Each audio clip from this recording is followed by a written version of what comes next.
이제 오늘 말씀 선포 시간입니다. 오늘 설교의 제목은 하늘 가는 길 첫 번째 시간으로 용서해야 합니다입니다. 오늘 설교 본문은 골로새서 3장 13절입니다. 다 같이 합독하시도록 하겠습니다. 누가 누구에게 불만이 있거든 서로 용납하여 피차 용서하되 주께서 너희를 용서하신 것 같이 너희도 그리하고. 아멘. 다 같이 기도하시겠습니다. 거룩하시고 자비로우신 사랑의 아버지 하나님, 오늘도 부족한 종이 하나님의 말씀을 높이 들고 하늘 가는 길 첫 번째 시간으로 용서해야 합니다라는 제목으로 설교하게 하시니 감사합니다. 지금 이 설교 시간에 성령님의 도우심으로 하나님의 말씀을 듣고 깨달아서 우리 모든 탁월한 그리스도인들이 용서할 때 반드시 용서하게 하여 주시고, 모든 교회와 그리스도인들의 모임에서 사랑의 용서의 법칙이 지켜질 수 있도록 하여 주시기를 간절히 간구하며 예수 그리스도의 이름으로 기도드립니다. 아멘. 할렐루야. 오늘 설교에 하늘 가는 길은 다른 말로 하면 성경적 구원의 길을 말합니다. 그 첫 번째 시간으로 용서해야 합니다라는 제목으로 말씀을 드리겠습니다.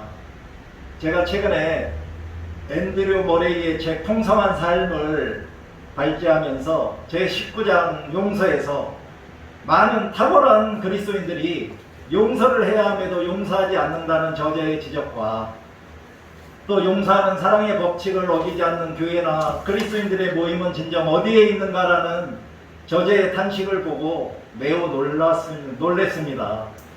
이러한 저자의 주장에 공감을 하고 있던 저는 오늘날 교회들과 그리스도인들이 왜 용서하지 않거나 용서하지 못하며 신앙생활을 하고 있는지 깊이 묵상을 하게 되었습니다. 또한 저의 신앙생활의 경험과 주위에 있는 그리스도인들의 삶을 비추어 보면서 앤드류 모레이의 주장처럼 용서하지 못하는 교회와 용서하지 못하는 그리스도인들이 생각보다 많다는 것과 또한 그로 인하여 하나님께 영광을 돌리지 못하고 세상 속에서 미움받고 성도들 간의 거룩한 사랑의 교제가 이루어지지 못하고 있다는 결론에 도달하게 되었습니다.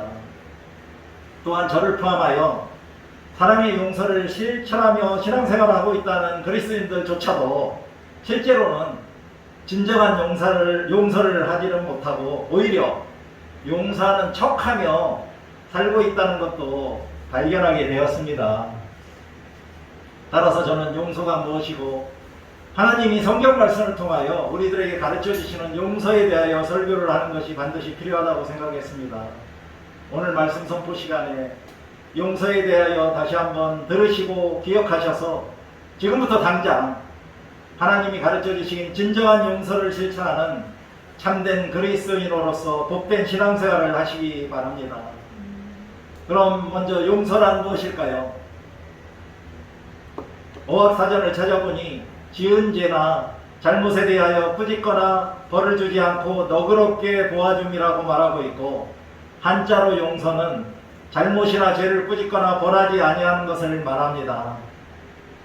위키백과에서 용서란 피해자가 가해자에 대한 감정과 태도의 변화를 통한 의도적이고 자발적인 과정이며 쌓여가는 공격적인 마음을 가지고 복수와 같은 부정적인 정서를 버리는 것이고, 복수심과 같은 부정적인 감정을 버리고 가해자가 잘 되기를 바라는 그러한 능력이 커지는 것이며, 또한 진정한 용서란 단순히 분노, 쓰라림, 원한 같은 것을 내버릴 뿐만 아니라 자기 자신에게 상처를 준 그 사람이 잘 되기를 바라는 것이라고 나와 있었습니다.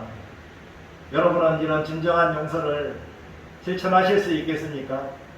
제가 생각해도 이런 진정한 용서를 하면서 살기는 매우 어려울 것 같습니다. 풍성한 삶의 저자 앤드류 모레이는 또한 은혜 생활에서 용서는 우리가 하나님으로부터 받은 첫 번째 축복들 중 하나로 가장 영광스러운 축복들 중 하나라고 말했습니다. 용서는 옛 생명에서 새 생명인 하나님의 사랑의 징표와 굳은 약속으로의 전환이고, 용서와 함께 우리는 모든 영적 은사들에 대한 권리를 받게 된다고 했습니다. 또한 용서하시는 하나님의 사랑은 하나님의 본성을 나타내는 것들 중 가장 놀라운 것 중에 하나이고요. 하나님은 그 용서하시는 사랑 안에서 자신의 영광과 축복을 발견하신다고 했습니다. 그리고 하나님이 자신의 부족함을 받은 백성들이 나누기를 바라시는 것이 바로 이 영광과 축복이다.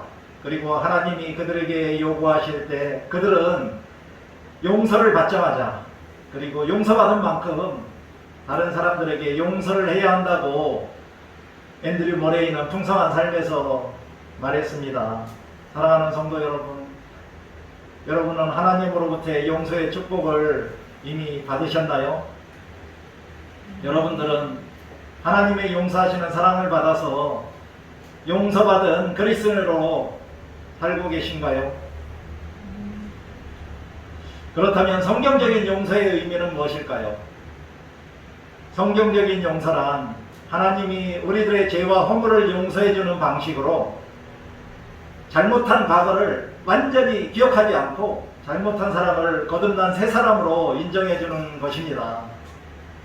그러나 세상의 용서는 어떻습니까? 말로만 용서한다고 하고 매일 매 순간 잘못한 과거를 기억하고 들추어내면서 불평하고 원망하는데, 이런 용서는 진정한 용서라고 할 수가 없습니다. 그렇다면 왜 그리스도인들인 우리들이 용서해야 할까요? 첫 번째, 하나님이 말씀으로 용서해 주라고 우리들에게 명령하셨기 때문입니다. 누가복음 6장 37절에서 예수님은 용서하라, 그리하면 너희가 용서를 받을 것이야 라고 말했습니다. 두 번째는 주님으로부터 우리가 먼저 용서를 받았기 때문입니다. 오늘의 설교 본문인 골로새서 3장 13절에서도 주께서 너희를 용서하신 것 같이 너희도 그리하고, 즉 너희도 용서하라고 말씀하고 계십니다. 세 번째는 하나님께로부터 우리가 용서를 받기 위해서입니다. 마태복음 6장 14절 15절에서 예수님은 너희가 사람의 잘못을 용서하면 너희 하늘 아버지께서도 너희 잘못을 용서하시려니와 너희가 사람의 잘못을 용서하지 아니하면 너희 아버지께서도 너희 잘못을 용서하지 아니하시리라고 말씀하셨습니다. 우리가 타인의 잘못을 용서하지 않는다면 우리도 하나님으로부터 우리들의 죄에 대하여 용서받을 수 없기 때문에 우리는 하나님으로부터 용서를 받기 위해서는 반드시 다른 사람들의 죄와 잘못을 용서해야 합니다. 마가복음 11장 25절에서도 예수님은 서서 기도할 때 아무에게나 혐의가 있거든 용서하라, 그리하여야 하늘에 계신 너희 아버지께서도 너희 허물을 사하여 주시리라 하시니라고 우리들에게 말씀하셨습니다. 그래서 우리들은 다른 사람들을 용서해야 한다는 것입니다. 또 네 번째로는 하나님께 진정으로 예배하기 위해서 용서해야 합니다. 마태복음 5장 23절 24절에서 예수님은 그러므로 예물을 제단에 드리려다가 거기서 내 형제에게 원망 들을 만한 일이 있는 것이 생각나거든 예물을 제단 앞에 두고 먼저 가서 형제와 화목하고 그 후에 와서 예물을 드리라고 말씀하셨습니다. 여기서 화목하고란 서로서로 용서하고 화해하라는 것이겠지요. 다섯 번째는 하나님께 우리의 죄를 용서해달라고 기도하기 위해서 용서해야 한다는 것입니다. 마태복음 6장 12절에서 예수님은 우리가 우리에게 죄 지은 자를 사하여 줄 것 같이 우리 죄를 사하여 주시옵고라고 기도하라고 가르쳐 주셨습니다. 그러나 만일 우리가 다른 사람의 죄를 용서하지 않는다면, 또 용서하지 않았다면 우리가 어떻게 하나님께 우리의 죄만 용서해달라고 기도할 수 있겠습니까? 따라서 누구든지 하나님께 진정으로 용서를 간구하는 기도를 하기 위해서는 먼저 다른 사람들의 죄를 진심으로 용서해야 합니다. 사랑하는 성도 여러분, 이제 왜 우리가 다른 사람들을 용서해야 하는지 확실하게 알게 되셨나요? 그것은 하나님의 명령에 순종하기 위해, 하나님께 용서받은 자로 용서받기 위해, 하나님께 예배하기 위해, 또 하나님께 용서의 기도를 하기 위해서는 우리의 사랑하는 가족들과 사랑하는 교우들과 사랑하는 이웃들을 용서해야 한다는 것입니다. 그럼 어떻게 용서를 해야 할까요? 먼저 사랑으로 용서를 해야 합니다. 에베소서 4장 32절은 서로 친절하게 하며 불쌍히 여기며 서로 용서하기를 하나님이 그리스도 안에서 너희를 용서하신과 같이 하라라고 가르쳐 주십니다. 그러므로 우리들은 우리들에게 죄 지은 자들에게 친절하게 대하고 불쌍하게 여기며 용서해야 하는 것입니다. 이것이 바로 사랑의 마음으로 용서해야 한다는 것입니다. 반대로 말하면 사랑하지 않는다면 용서하지 못한다는 것입니다. 그런가요? 또한 고린도전서 13장 5절 7절에서 사랑은 자기의 이익을 구하지 않고 또한 모든 것을 견딘다고 말씀하셨기 때문에 이러한 사랑의 마음 위에 바탕 위에서 행하는 용서는 무조건적이 됩니다. 조건을 따지지 않고 우리는 무조건적으로 용서해 보십시오. 그런데 혹시 미워하거나 싫어하는 다른 사람을 친절하게 불쌍히 여기는 마음으로 우리들이 용서하며 살기는 매우 어려운데 그때 용서하실 수 있겠습니까?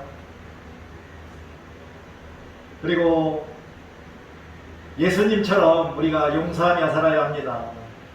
오늘 설교 보면 골로새서 3장 13절에서도 주께서 너희를 용서하신 것 같이 너희도 그리하고 라고 말씀하신 것처럼 용서하는 것도 하나님과 그리스도를 닮아야 한다는 것입니다.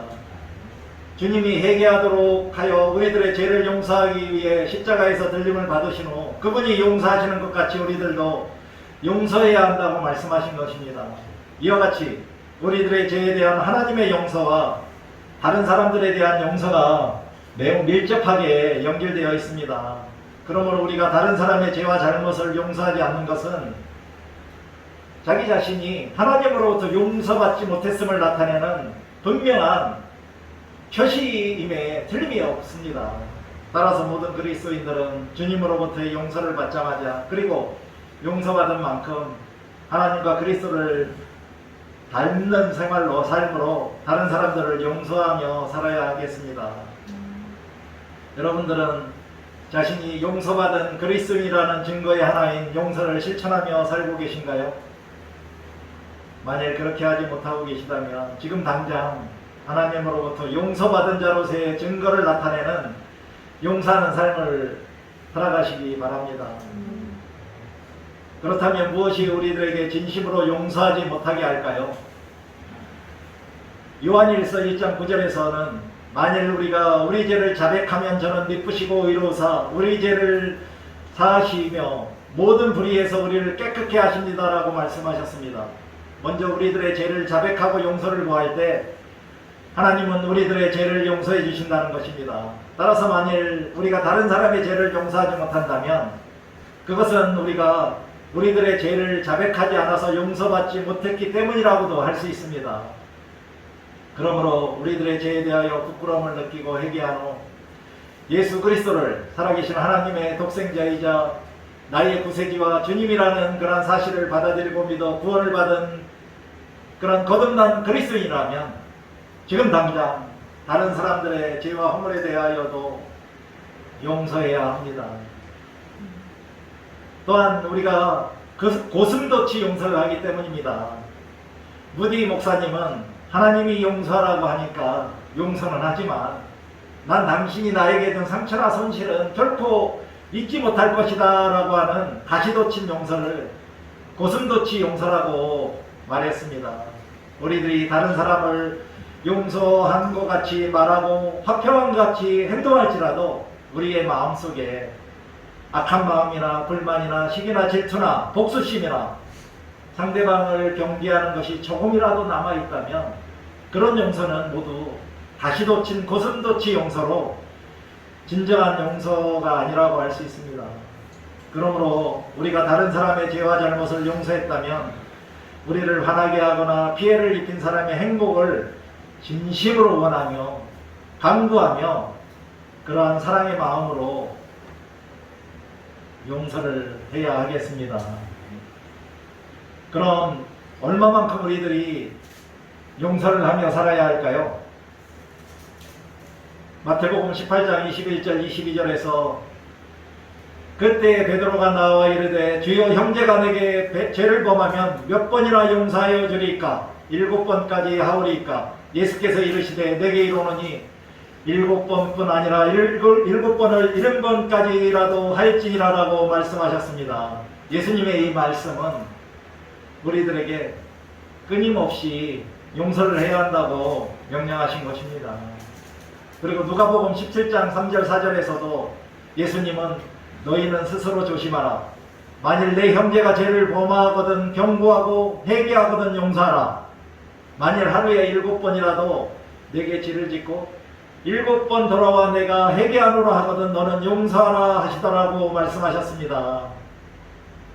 여기서도 우리들은 다른 사람들의 죄에 대하여 끊임없이 용서하면서 살으라고 요구하시는 것이고, 그러한 용서하는 삶이 바로 예수님의 말씀에 순종하는 삶입니다. 사랑하는 성도 여러분, 여러분들은 이제 예수님의 말씀에 순종하여 다른 사람들의 죄에 대하여 끊임없이 진심으로, 그리고 상대방을 긍휼히 여기며 이해하는 마음으로 용서하는 사랑을 실천하며 살아가시기를 주님의 이름으로 간곡히 부탁드립니다. 그런데 우리가 일상의 사소한 상황에서 혹시 다른 사람을 용서하지 않겠다는 유혹이 생길 때는 어떻게 해야 할까요? 이 앤드류 머레이의 풍성한 삶에서 앤드류 머레이는 이렇게 말했습니다. 자기 자신이 하나님의 용서하는 사랑 안에서 얼마나 참되게 순종하는 하나님의 자녀로 살고 있는지 보여줄 기회가 주어졌다고 받아들이고 그리고 용서하면 된다고 말했습니다. 그렇게 용서하면 여러분은 용서하지 않겠다는 유혹을 이기고 승리한 그러한 그리스도인이 되는 것입니다. 또한 그렇게 함으로써 자기 자신이 사랑하는 주님의 형상을 소유한 소유하는 특권을 누리고 있는 복된 그리스도인이라는 사실을 또한 증거하며 또 자신도 그걸 알게 되는 것입니다. 제가 살면서 늘 저에게 묻는 말이 있습니다. 그것은 화나면 누구 손에? 미워하면 누구 손에? 그 답은 바로 나 자신만 손해입니다. 그렇다면 반대로 얘기하면 용서하면 누가 이익일까요?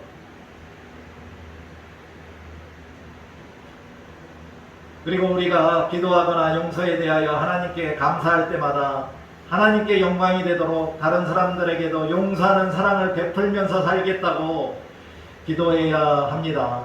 그리고 설사 자신을 괴롭히고 박해하는 원수들일지라도 그들에 대한 사랑의 마음으로 그들을 용서하며 또 용서하게 되면 그들을 사랑할 수 있게 됩니다. 이것이 바로 예수님이 우리에게 말씀하신 원수를 사랑하는 말씀에 전적으로 순종하는 삶입니다. 그렇게 한다면 우리들은 용서하는 것이 바로 하나님의 영광스러운 축복이라는 것을 깨닫게 되는 것이고요. 그런데 마지막으로 우리가 용서하지 않으면 어떻게 될까요? 하나님의 말씀 마태복음 18장 35절에서 예수님은 너희가 각각 마음으로부터 형제를 용서하지 않으면 나의 하늘 아버지께서도 너희에게 이와 같이 하시리라고 말씀하셨습니다. 좀 무서운 말씀일 수도 있죠. 그러므로 우리는 다른 사람을 용서하지 않으면 우리들도 마찬가지로 하나님께로부터 용서받지 못한다는 사실입니다. 우리가 용서받지 못하면 우리가 어떻게 되겠습니까? 우리가 칭의와 신생의 구원을 받지 못하게 되어 지옥행 열차에 탑승하게 될 수도 있습니다. 따라서 우리는 지금 당장 하나님께 자신의 모든 죄와 허물을 자복하고 참여하며 회개하여 용서를 받으십시오. 그리고 하나님께로부터 용서받고 선물로 칭의의 구원을 받은 그리스도인으로서 다른 사람들의 죄와 허물을 용서하시기 바랍니다. 그래야만 우리가 죽어서는 덤으로 하늘나라에 들어가서 예수님과 함께 영생을 누리게 되는 것입니다. 그러나 우리가 용서에 대한 몇 가지 오해는 하지 말아야 합니다. 그 오해 중 첫째는 용서가 문제를 덮는 것이 아니라는 것입니다. 하나님께서도 우리의 죄를 용서하실 때 그냥 덮으시고 아무 일도 없었던 것으로 여기지 않으셨습니다. 죄는 하나님과의 관계도 깨뜨렸고 또 공동체도 파괴시키기 때문에 하나님은 자신의 독생자 예수를 십자가에서 죽게 하는 죄의 대가를 지불하시고 우리의 죄를 용서하신 것입니다. 또한 하나님은 사랑과 은혜가 넘치시는 분이시지만 공의로우셔서 우리들이 회개하지 않는 모든 죄는 반드시 심판하신다는 사실도 기억해야 합니다. 두 번째 오류는 용서는 자신의 죄와 잘못을 분명하게 인정하는 것을 전제로 합니다. 우리가 자신의 죄를 인정할 때 용서가 주어진다는 것입니다. 그리고 나서 상대방에게 자신이 끼친 모든 물적 손해나 심적 고통에 대하여 보상을 해야 합니다. 만일 그렇지 않고 말로만 미안하다거나 죄송하다고 하는 것은 진정한 용서를 구하는 태도가 아닙니다. 자신의 죄와 잘못에 대하여 진심으로 용서를 구하는 사람들은 상대방의 심적 고통이나 물적 손해에 대하여 먼저 자신이 인정하고 책임을 지는 자세가 필요합니다. 이런 경우에 용서가 은혜로, 하나님의 은혜로 주어지는 것입니다. 그러나 자신이 죄를 범했음에도 불구하고 자신의 죄를 인정하지 않는 경우도 많이 있습니다. 또한 교회에서 성도가 죄를 범하고도 자신의 죄를 인정하지 않는다면 참 곤란한 상황에 처하게 됩니다. 아마 마태복음 18장에서 예수님이 가르쳐 주신 대로 교회는 그 사람을 먼저는 아마 훈육하고 훈계하고 그리고 나서 치리를 해야 한다고 저는 생각합니다. 용서는 죄를 진정으로 자백하며 인정하고 그 책임감을 느끼는 자에게 주어지는 은혜임을 기억하며 사시기 바랍니다. 이상과 같이 용서에 대하여 알아보았습니다. 저의 바람은 지금부터 모든 탁월한 그리스도인들, 즉 신실한 그리스도인들이 용서를 해야 할 때 반드시 용서를 하고 그리고 모든 교회와 그리스도인들의 모임에서는 용서하는 사랑의 법칙이 지켜지기를 간절히 바랍니다. 그리스도인들의 냉대, 불친절하거나 부주의한 말, 분노나 경멸 혹은 반복의 감정들은 다 내려놓고 불쌍히 여김과 사랑 그리고 용서의 법칙의 중요성이 모든 그리스도인들의 마음과 운행을 지배하므로 예수 그리스도와 같이 사랑하고 용서하며 모든 관계를 유지해 나가기를 바랍니다. 더불어 모든 그리스도인들은 다른 사람을 용서하는 기쁨이 하나님과 예수 그리스도의 기쁨이라는 것을 기억하며 교회가 삶으로서의 용서를 보여주므로 세상으로 하여금 하나님의 사랑을 깨닫게 해야 하겠습니다. 또한 탁월한 그리스도인이라고 생각하시는 분들은 교회 안과 교회 밖에서 죄를 짓는 것, 즉 다른 사람의 마음을 아프게 하거나 경제적인 손해를 끼치는 것에 대하여 두려워해야 합니다. 그리고 고이든 아니든 간에 자신이 잘못한 것이 있다면 그것에 대한 진정한 참회와 해결로 용서의 은혜를 받아야 합니다. 이제 잠시 눈을 감고 혹시 아직까지도 자신의 죄를 인정하지 못하고 용서를 구하지 못하고 있는 분이 계시다면 이 시간 하나님께 자신의 잘못과 죄를 회개하며 용서를 구하시기 바랍니다. 또한 아직도 자신에게 잘못한 다른 사람에게 용서를 하지 못하고 있는 분이 계시다면 지금 즉시 용서하겠다고 다짐하는 묵상을 하도록 하겠습니다. 사랑과 은혜가 충만하신 아버지 하나님, 우리들이 하나님께로부터 용서의 축복을 받은 자들로 살아오게 하셨음에 감사를 드립니다. 앞으로도 우리가 살아가면서 어떤 상황이나 어떤 역경 속에서도 우리들의 죄에 대하여 늘 하나님께 회개하여 용서받게 하여 주시고, 특별히 다른 사람들의 어떤 죄와 잘못들에 대해서도 진심으로 온전히 용서하며 살아갈 수 있도록 성령님이 도와주시기를 간절히 간구하며 예수 그리스도의 이름으로 기도드립니다. 아멘.